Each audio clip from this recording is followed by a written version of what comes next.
ಶತಾಬ್ದೋತ್ಸವದ ದಿವ್ಯ ಸಾನ್ನಿಧ್ಯವನ್ನು ವಹಿಸಿರುವಂತಹ ಶ್ರೀ ಶ್ರೀ ಶ್ರೀ ಡಾಕ್ಟರ್ ಬಸವ ಮರುಳಸಿದ್ದೇಶ ಸ್ವಾಮಿಗಳ ಪಾದಾರವಿಂದಗಳಿಗೆ ನಮಸ್ಕಾರ. ಇವತ್ತು ಕಾರ್ಯಕ್ರಮದ ವೇದಿಕೆಯಲ್ಲಿರುವಂತಹ ಊರಿನ ಎಲ್ಲ ಗಣ್ಯರೇ, ಈ ಕಾರ್ಯಕ್ರಮದಲ್ಲಿ ಉಪಸ್ಥಿತರಿರುವಂತಹ ಎಲ್ಲ ಶ್ರದ್ಧೆಯ ತಾಯಂದಿರೇ, ಸಜ್ಜನ ಸಮಾಜ ಬಂಧುಗಳೇ,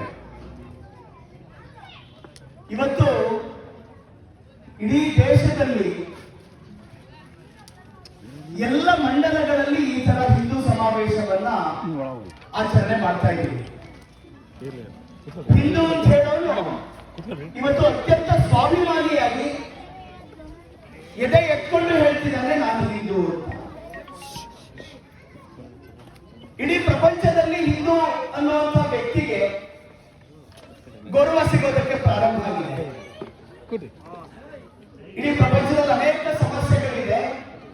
ಎಲ್ಲ ಸಮಸ್ಯೆಗಳಿಗೂ ಪರಿಹಾರ ಎಲ್ಲಿ ಸಿಗತ್ತೆ ಅಂತ ಹೇಳಿದ್ರೆ, ಭಾರತದಲ್ಲಿರುವಂತಹ ಹಿಂದೂ ಸಮಾಜ ಯಾವ ಮೌಲ್ಯಗಳನ್ನು ಇಟ್ಕೊಂಡು ಜೀವನ ಮಾಡ್ತಿದ್ಯೋ ಆ ಮೌಲ್ಯಗಳಿಂದ ಜಗತ್ತಿನಲ್ಲಿ ಎಲ್ಲ ಸಮಸ್ಯೆ ಪರಿಹಾರ ಸಿಗತ್ತೆ ಅಂತ ನಾವು ಹೇಳ್ತಿರೋದಲ್ಲ, ಜಗತ್ತು ಹೇಳೋದಕ್ಕೆ ಪ್ರಾರಂಭ ಆಗಿದೆ. ಅನ್ನ ಟೈಮ್ ಅಂತ ಹೇಳಿ ಒಬ್ಬ ಇತಿಹಾಸಗಾರ ಅವನು ಹೇಳಿದ, ಜಗತ್ತಿನ ಅಭಿವೃದ್ಧಿ ಪಾಶ್ಚಿಮಾತ್ಯ ದೇಶಗಳಿಂದ ಪ್ರಾರಂಭ ಆಗಿರ್ಬೋದು, ಆದ್ರೆ ಅಕಸ್ಮಾತ್ ಅದಕ್ಕೆ ಒಂದು ಸುಖಾಂತ್ಯ ಸಿಗಬೇಕು ಅಂತ ಹೇಳಿದ್ರೆ ಎಲ್ಲರೂ ಕೂಡ ಭಾರತದ ಕಡೆ ನೋಡ್ಬೇಕು.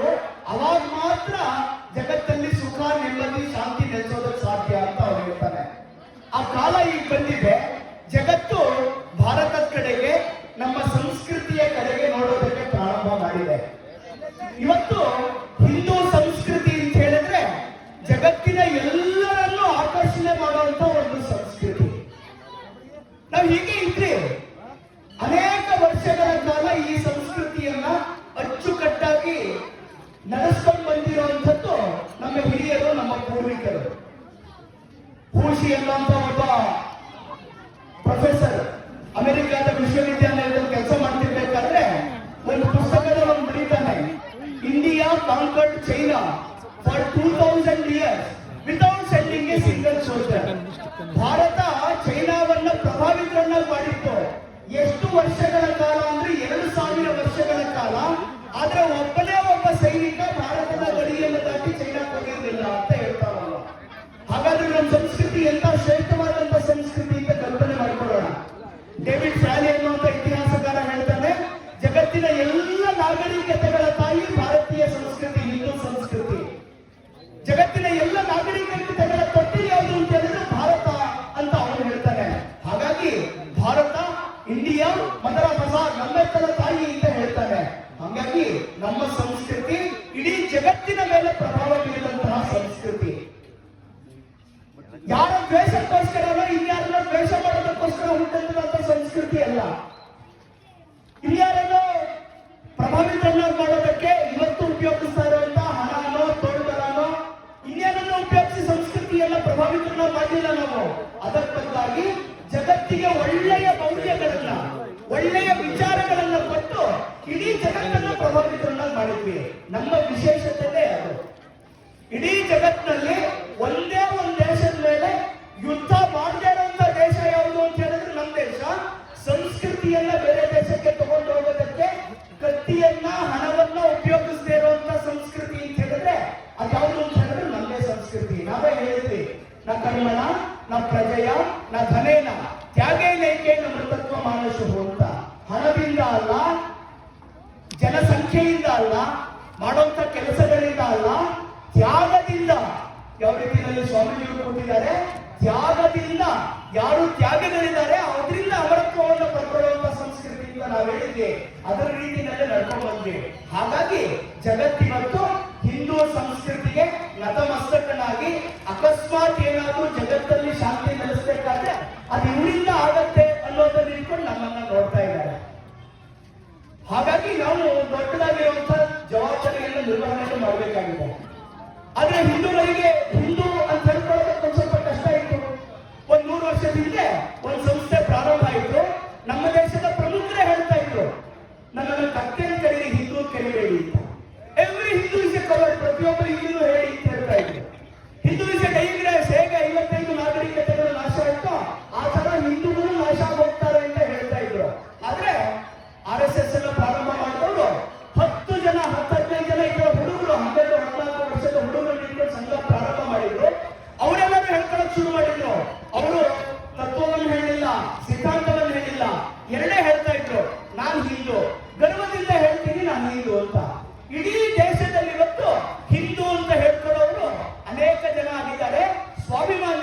ಹೇಳ್ಕೊಟ್ಟಿದ್ದಾರೆ.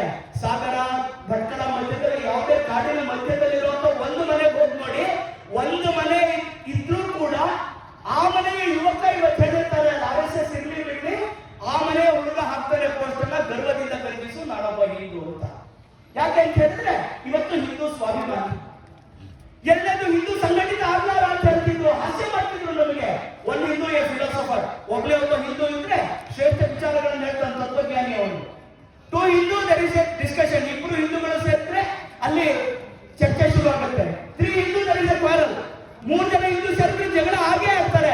4 ಹಿಂದೂ ನಾಟ್ ಪಾಸಿಬಲ್, 4 ಜನ ಹಿಂದೂಗಳು ಒಂದ್ ಕಡೆ ನಡ್ಕೊಂಡು ಹೋಗೋಕೆ ಸಾಧ್ಯ ಇಲ್ಲ. ಅಕಸ್ಮಾತ್ ಏನಾದ್ರು 4 ಜನ ಹಿಂದೂಗಳು ಒಂದ್ ಕಡೆ ನಡ್ಕೊಂಡು ಹೋಗ್ತಿದ್ದಾರೆ ಅಂತ ಹೇಳಿದ್ರೆ ಅಲ್ಲಿ ಮೇಲೊಬ್ಬ ಮಲಗಿರ್ಬೇಕು ಅಂತ ಹಾಸ್ಯ ಮಾಡ್ತಿದ್ರು. ಆದ್ರೆ 100 ವರ್ಷ ಆದ್ಮೇಲೆ ಇವತ್ತು ನೋಡಿದ್ರೆ ಹಿಂದೂ ಸಮಾಜ ಅಂತ ಹೇಳೋದು ಇಡೀ ಜಗತ್ತಿನ ಅತಿ ಸಂಘಟಿತ ಸಮಾಜ. ಸಂಘಟಿತ ಹೇಗಾಗ್ಬೇಕು ಅಂತ ಯಾರು ತೋರಿಸ್ಕೊಟ್ಟಿರೋದು ಅಂತ ಹೇಳಿದ್ರೆ ನಾವೇ ತೋರಿಸ್ಕೊಟ್ಟಿರೋದು. ಅನೇಕ ವಿಭಿನ್ನ ಪ್ರಕಾರಗಳು, ವಿಭಿನ್ನ ಆಚರಣೆಗಳು, ಅನೇಕ ರೀತಿಯ ಸಂಪ್ರದಾಯಗಳು ಎಲ್ಲ ಇದ್ದಾಗಲೂ ಕೂಡ ನಾವು ಒಟ್ಟಾಗಿದ್ದೀವಿ. ಗರ್ವದಿಂದ ಹೇಳ್ಕೊತೀವಿ ನಾವು ಹಿಂದೂ ಅಂತ. ನಮ್ಮ ಈ ಹಿಂದುತ್ವದ ಆಚರಣೆ, ನಮ್ಮ ಆಚರಣೆಗಳು ಎಲ್ಲವೂ ಸುರಕ್ಷಿತವಾಗಿದೆ. ಸುರಕ್ಷಿತವಾಗಿರೋದು ಮಾತ್ರ ಅಲ್ಲ, ನಾವು ಇದನ್ನ ಬೇರೆ ದೇಶಕ್ಕೂ ಕಳಿಸೋದಕ್ಕೆ ಪ್ರಾರಂಭ ಮಾಡಿದ್ವಿ. ಯಾರ್ಯಾರು ನಮ್ಮನ್ನು ಹಾಸ್ಯ ಮಾಡ್ತಿದ್ರು ಅವ್ರು ನಮ್ಮ ವಿಚಾರ ತಗೊಂಡೋಗೋದಕ್ಕೆ ಪ್ರಾರಂಭ ಮಾಡಿದ್ದಾರೆ. ನೀವು ಮೂಢನಂಬಿಕೆಯವರು, ನೀವು ಏಕದವ ದಿವ್ಯೋಪಾಸನೆ ಮಾಡೋದಿಲ್ಲ, ನೀವು ಮೂರ್ತಿ ಪೂಜೆ ಮಾಡ್ತೀರಾ ಅಂತೆಲ್ಲ ನಮ್ಮ ಹಾಸ್ಯ ಮಾಡ್ತಿದ್ರು. ಇವತ್ತು ಜಗತ್ತಿನ 12 ದೇಶದ ಪ್ರೈಮ್ ಮಿನಿಸ್ಟರ್ ಆಫೀಸ್ ಅಲ್ಲಿ ನಾವು ದೀಪಾವಳಿ ಮಾಡ್ತೀವಲ್ಲ, ಬೆಳಗಿನ ಹಬ್ಬ, ಆ ಹಬ್ಬವನ್ನ ಪ್ರಾರಂಭ ಮಾಡೋದಕ್ಕೆ ಶುರು ಮಾಡಿದ್ದಾರೆ. ಹಬ್ಬನ ಆಚರಣೆ ಮಾಡ್ತಾರೆ, ಪಟಾಕಿ ಹೊಡಿತಾರೆ. ಜಗತ್ತಿನ 3ನೇ ಅತಿ ದೊಡ್ಡ ಹಿಂದೂ ದೇವಾಲಯ ಅಬುಧಾಬಿನಲ್ಲಿದೆ. ಆ ದೇಶದ ಜನ ಸ್ವಾಮಿನಾರಾಯಣನನ್ನ ಕರ್ಕೊಂಡು ನೃತ್ಯ ಮಾಡ್ಕೊತಾ ಅದನ್ನ ಪ್ರತಿಷ್ಠಾಪನೆ ಕರ್ಕೊಂಡು ಹೋಗ್ತಾರೆ. ಹಾಗಾಗಿ ಹಿಂದೂ ಸಂಸ್ಕೃತಿ ಅಂತ ಹೇಳೋದು ಜಗತ್ತನ್ನ ಒಂದು ಮಾಡಕ್ಕಿರುವಂತಹ ಸಂಸ್ಕೃತಿ ಇವತ್ತು.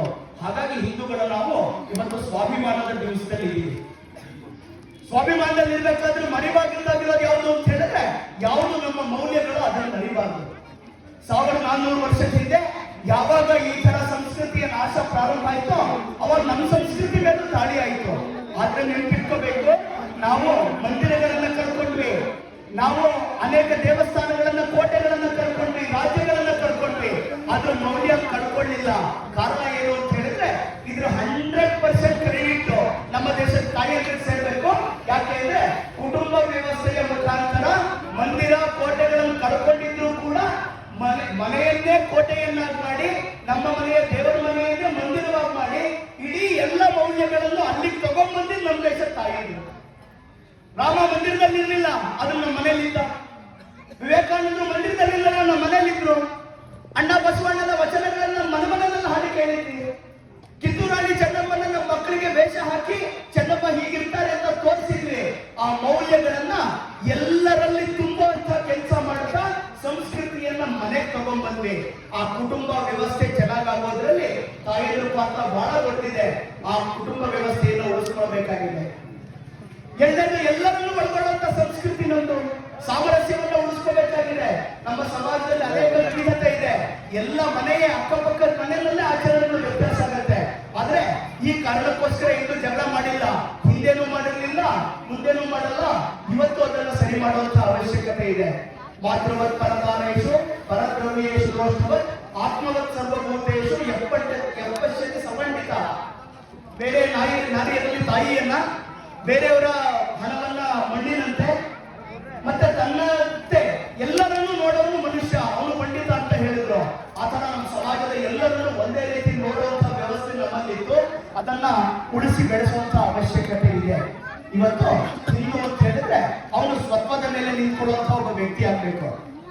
145 ಕೋಟಿ ಜನರು ಹಿಂದೂಗಳೇ. ಹಿಂದೂಗಳು ಅಂತ ಹೇಳೋದಕ್ಕೆ ನಮ್ದೇನು ಬೇರೆ ವ್ಯಾಖ್ಯಾನ ಏನಿಲ್ಲ. ಎಲ್ಲರಿಗೂ ಹೇಳೋಣ, ಗರ್ವದಿಂದ ಹೇಳು ನೀನು ಹಿಂದೂ ಅಂತ. ಯಾಕೆ ಅಂತ ಹೇಳಿದ್ರೆ ಜಗತ್ತಿವತ್ತು ಯಾವ ಸಮಸ್ಯೆ ಇಟ್ಕೊಂಡಿದ್ಯೋ ಅದನ್ನ ನಮ್ಮ ಕಡೆಯಲ್ಲೇ ನೋಡ್ತಾ ಇರೋದು. ಕೆಲವರು ಹೇಳ್ತಾರೆ ನಿಮ್ ಪೂಜೆಗೂ ನಮ್ಮ ಪೂಜೆಗೂ ವ್ಯತ್ಯಾಸ ಇದೆ, ನಾವ್ ಏನ್ ಹೇಳ್ಬೇಕು ಅಂತ.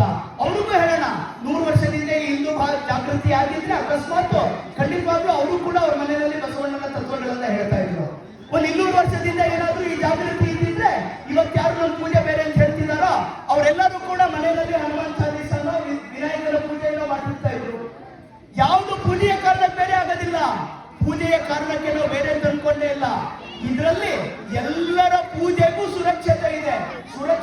ಇಟ್ಕೊಂಡೇ ಈ ನಾಡನ್ನ ಕಟ್ಟೋದಕ್ಕೊಟ್ಟಿರೋದು. ಹಾಗಾಗಿನೇ ಜಗತ್ತಿನ ಎಲ್ಲಾ ದೇಶದವರು ನಮ್ಮ ಹತ್ರ ಸೊಲ್ಯೂಷನ್ ಕೇಳೋದಕ್ಕೆ, ಪ್ರಾಬ್ಲಮ್ ಸೊಲ್ಯೂಷನ್ ಕೇಳೋದಕ್ಕೆ ಬರ್ತಿದ್ದಾರೆ. ಮೊನ್ನೆ ಒಬ್ಬರು ದೇಶದ ಪ್ರಧಾನಮಂತ್ರಿಗಳು ಬಂದೋದ್ರು, 3 ಗಂಟೆ ಜರ್ನಿ ಮಾಡ್ಕೊಂಡ್ಬಿಟ್ಟು 2 ಗಂಟೆ ನಮ್ಮ ಪ್ರಧಾನಮಂತ್ರಿಗಳ ಜೊತೆ ಮಾತಾಡ್ಕೊಂಡು ಹೋದ್ರು. ಯಾಕೆ ಅಂತ ಹೇಳಿದ್ರೆ ಅವ್ರ ದೇಶದಲ್ಲಿ ಒಂದು ಸಮಸ್ಯೆ ಇದೆ ಅಂತ. ಜಗತ್ತಲ್ಲಿ ಎಲ್ಲ ಯುದ್ಧಕ್ಕೂ ಪರಿಹಾರ ಏನಿದೆ ಅಂತ ಕೇಳಿದ್ರೆ ಹಿಂದುತ್ವ ವಿಚಾರದಲ್ಲಿ ಅಂತ ಹೇಳುವಂತ ಸಮಯ ಬಂದಿದೆ. ನಾವು ಜಗತ್ತಿಗೆ ಮಾರ್ಗದರ್ಶನ ಮಾಡೋದಕ್ಕೆ ನಿಂತಿದ್ದೀವಿ. ಕಾರಣ ಏನು ಅಂತ ಹೇಳಿದ್ರೆ ಬರೀ ಆಡಳಿತದಾಗಿರೋ ಬದಲಾವಣೆ ಅಲ್ಲ, ಅದರ ಬದಲಾಗಿ ಸಂತರ ಮಾರ್ಗದರ್ಶನದಲ್ಲಿ ನಡೀತಾ ಇರುವಂತಹ ಸಮಾಜ ತನ್ನಲ್ಲಿ ಮೌಲ್ಯಗಳನ್ನು ಒಳಗಡೆ ಇಟ್ಕೊಂಡು ನಡೀತಾ ಇದೆ. ಜೀವನ ಮೌಲ್ಯಗಳಿಗೆ ಯಾರನ್ನು ಹುಡುಕ್ಬೇಕು ಅಂತ ಕೇಳಿದ್ರೆ ಅದು ಹಿಂದೂನಲ್ಲಿದೆ ಅಂತ ಹೇಳುವಂತ ವ್ಯವಸ್ಥೆ ಪ್ರಾರಂಭ ಆಗಿದೆ.